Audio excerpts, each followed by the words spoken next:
Le second livre des rois, chapitre 25. La 9e année du règne de Sédécias, le 10e jour du 10e mois, Nebuchadnezzar, roi de Babylone, vint avec toute son armée contre Jérusalem.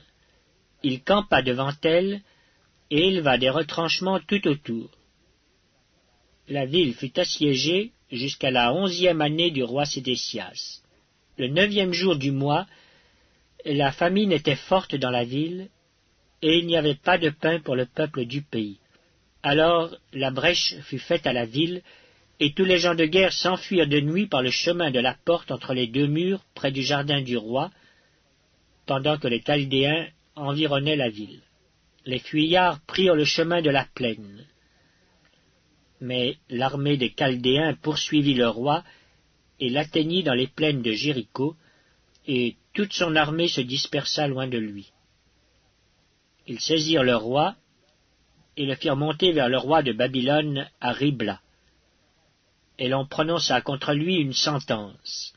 Les fils de Sédécias furent égorgés en sa présence, puis on creva les yeux à Sédécias, on le lia avec des chaînes d'airain, et on le mena à Babylone. Le 7e jour du 5e mois, c'était la 19e année du règne de Nebuchadnezzar, roi de Babylone, Nebuzaradan, chef des gardes, serviteur du roi de Babylone, entra dans Jérusalem. Il brûla la maison de l'Éternel, la maison du roi, et toutes les maisons de Jérusalem. Il livra au feu toutes les maisons de quelque importance. Toute l'armée des Chaldéens, qui était avec le chef des gardes, démolit les murailles formant l'enceinte de Jérusalem. Nebuzaradan, chef des gardes, emmena captifs ceux du peuple qui étaient demeurés dans la ville, ceux qui s'étaient rendus au roi de Babylone, et le reste de la multitude. Cependant le chef des gardes laissa comme vignerons et comme laboureurs quelques-uns des plus pauvres du pays. Les Chaldéens brisèrent les colonnes d'airain qui étaient dans la maison de l'Éternel, les bases, la mer d'airain qui était dans la maison de l'Éternel, et ils en emportèrent l'airain à Babylone. Ils prirent les cendriers, les pelles, les couteaux, les tasses, et tous les ustensiles d'airain avec lesquels on faisait le service. Le chef des gardes prit encore les brasiers et les coupes, ce qui était d'or et ce qui était d'argent. Les 2 colonnes, la mer et les bases que Salomon avait faites pour la maison de l'Éternel. Tous ces ustensiles d'airain avaient un poids inconnu. La hauteur d'une colonne était de 18 coudées, et il y avait au-dessus un chapiteau d'airain dont la hauteur était de 3 coudées. Autour du chapiteau il y avait un treillis et des grenades, le tout d'airain. Il en était de même pour la seconde colonne avec le treillis. Le chef des gardes prit Séraja, le souverain sacrificateur, Sophonie, le second sacrificateur, et les 3 gardiens du seuil. Et dans la ville, il prit un eunuque qui avait sous son commandement les gens de guerre. 5 hommes qui faisaient partie des conseillers du roi et qui furent trouvés dans la ville, le secrétaire du chef de l'armée qui était chargé d'enrôler le peuple du pays, et 60 hommes du peuple du pays qui se trouvèrent dans la ville. Nebuzaradan, chef des gardes, les prit et les conduisit vers le roi de Babylone à Ribla. Le roi de Babylone les frappa et les fit mourir à Ribla, dans le pays de Hamath. Ainsi, Juda fut emmené captif loin de son pays, et Nebuchadnezzar, roi de Babylone, plaça le reste du peuple, qu'il laissa dans le pays de Juda, sous le commandement de Guédalia, fils d'Achikam, fils de Shaphan.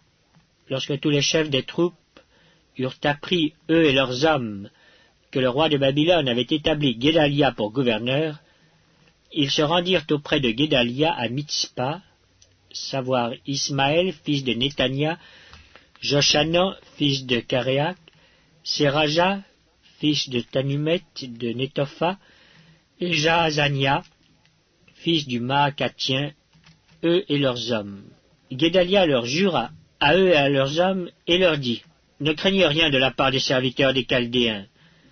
Demeurez dans le pays, servez le roi de Babylone, et vous vous en trouverez bien. Mais au 7e mois, Ismaël, fils de Néthania, fils d'Élishama, de la race royale, vint accompagné de 10 hommes, et ils frappèrent mortellement Guédalia, ainsi que les Juifs et les Chaldéens qui étaient avec lui à Mitzpa. Alors tout le peuple, depuis le plus petit jusqu'au plus grand, et les chefs des troupes, se levèrent et s'en allèrent en Égypte, parce qu'ils avaient peur des Chaldéens.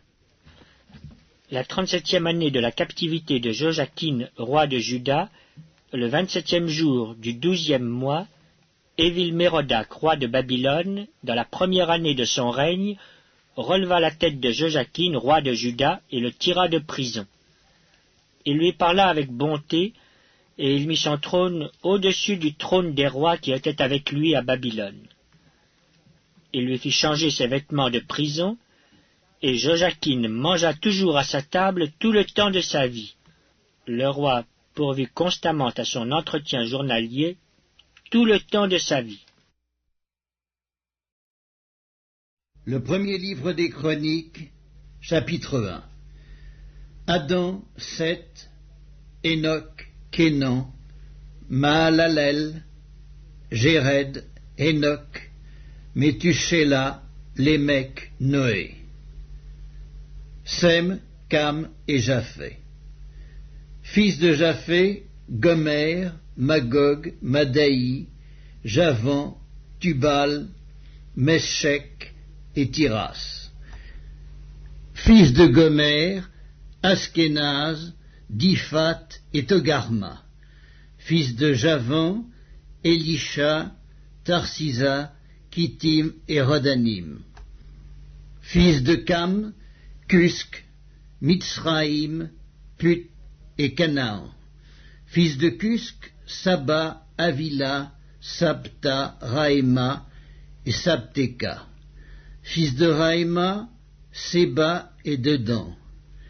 Cusk engendra Nimrod, c'est lui qui commença à être puissant sur la terre. Misraïm engendra les Ludim, les Ananim, les Léhabim, les Naphtuhim, les Patrusim, les Casluhim, d'où sont sortis les Philistins et les Caphtorim. Canaan engendra Sidon, son premier-né, et Heth. Et les Jébusiens, les Amoréens, les Girgasiens, les Éviens, les Arkiens, les Siniens, les Arvadiens, les Tsémariens, les Amathiens. Fils de Sem, Élam, Assur, Arpachshad, Lud et Aram, Uts, Hul, Géter et Meskek. Arpaschad engendra Shélak, et Shélak engendra Héber. Il naquit à Héber 2 fils. Le nom de l'un était Péleg, parce que de son temps la terre fut partagée, et le nom de son frère était Yoktan. Yoktan engendra Almodad, Shélef, Atsarmavet, Yérak, Adoram, Uzal, Dikla, Ebal, Abimaël, Séba, Ophir, Havila et Yobab. Tous ceux-là furent fils de Yoktan. Sem, Arpachad, Shélak, Héber, Péleg, Réu, Sérug, Nakor, Térak, Abram, qui est Abraham. Fils d'Abraham, Isaac et Ismaël. Voici leur postérité. Nébajot, premier-né d'Ismaël, Kédar, Adbel, Mipsam, Miskma, Duma, Massa, Hadad, Théma, Yétur, Naphisk et Kedma. Ce sont là les fils d'Ismaël. Fils de Kétura, concubine d'Abraham. Elle enfanta Zimran, Yoskan, Médan, Madian, Isbak et Shuak. Fils de Yokshan, Séba et Dedan. Fils de Madian, Epha, Épher, Enoch, Abida et Elda. Ce sont là tous les fils de Kétura. Abraham engendra Isaac. fils d'Isaac, Ésaü et Israël.